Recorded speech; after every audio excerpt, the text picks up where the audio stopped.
Hello respected viewers, my dear students. আজিৰ এই ভিডিঅ'টোত সামাৰ্থ পোৰ্টেলত কেনেকৈ আপোনালোকে মেৰিট লিষ্ট চাব সেই সম্বন্ধে আজি অলপ হেল্প কৰিবলৈ চেষ্টা কৰিম। যেহেতু কালি ঘোষণা হোৱাৰ কথা আছিল যদিও মেৰিট লিষ্ট ওলোৱা নাই কিছুমান টেকনিক্যাল ইস্যুৰ কাৰণে আজি মেৰিট লিষ্ট ওলাইছে কেনেকৈ চাব আপোনালোকে ভিডিঅ'টোৰ জৰিয়তে বহুতো হেল্প পাব। যদি ভিডিঅ'টো ভাল লাগে কাইন্ডলি শেয়াৰ কৰি দিব ষ্টুডেন্টৰ লগত ফ্ৰেন্ডছবোৰৰ লগত। গতিকে দেৰি নকৰাকৈ ভিডিঅ'টো আৰম্ভ কৰিছো। প্ৰথমতে আপোনালোকে গুগল ক্ৰোম ব্ৰাউজাৰত যাব। গুগল ক্ৰোম ব্ৰাউজাৰত আপোনালোকে ইয়াতে সাৰ্চ কৰিব সামাৰ্থ পোৰ্টেল।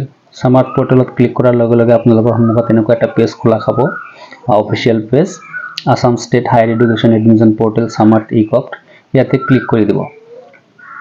এই লিংকত ক্লিক কৰাৰ লগে লগে আপোনালোকৰ সন্মুখত এনেকুৱা এটা পেজ খোলা খাব।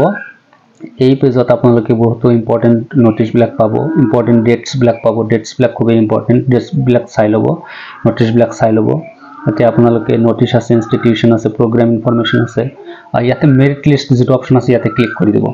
মেৰিট লিষ্টত ক্লিক কৰাৰ লগে লগে আপোনালোকে চাব পাৰিব ধুনীয়াকৈ ওলাই গৈছে মেৰিট লিষ্ট। ইয়াতে যেহেতু ডিব্ৰুগড় ইউনিভাৰ্চিটিৰ আন্ডাৰত যিকেইটা কলেজ আছে সেইকেইটা ইয়াতে ওলাইছে। সাফে খেতিৰ বহুত কেইটা লিষ্ট ওলাইছে, সোনাৰী কলেজৰ বহুত কেইটা লিষ্ট ওলাইছে। আপোনালোকে ইয়াতে ক্লিক কৰি আপোনালোকে পিডিএফত ডাউনলোড কৰি আপোনালোকৰ নিজৰ নাম আছে না নাই চেক কৰি ধুনীয়াকৈ চাব পাৰিব। আৰু যিকেইটা ডিব্ৰুগড় ইউনিভাৰ্চিটিৰ আন্ডাৰত নহয় সেইকেইটা ইয়াতে ক্লিক কৰি আপোনালোকৰ যেটো ইউনিভাৰ্চিটি, আসাম ইউনিভাৰ্চিটি আছে, বড়োলেণ্ড ইউনিভাৰ্চিটি, গুৱাহাটী ইউনিভাৰ্চিটি, আপোনাৰ কলেজ যেটো ইউনিভাৰ্চিটিৰ আন্ডাৰত আছে সেই ইউনিভাৰ্চিটিটো সিলেক্ট কৰাৰ পিছত কলেজ কেইটাৰ নাম আহি যাব। আৰু ৰাইট সাইডত এনেকুৱা এটা অপচন থাকিব মেৰিট লিষ্ট বুলি, তাতে ক্লিক কৰি আপোনালোকে ধুনীয়াকৈ মেৰিট লিষ্ট চাব পাৰিব।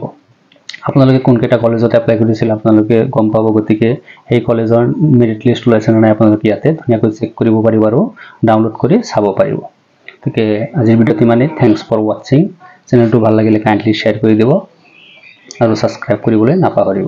Thank U.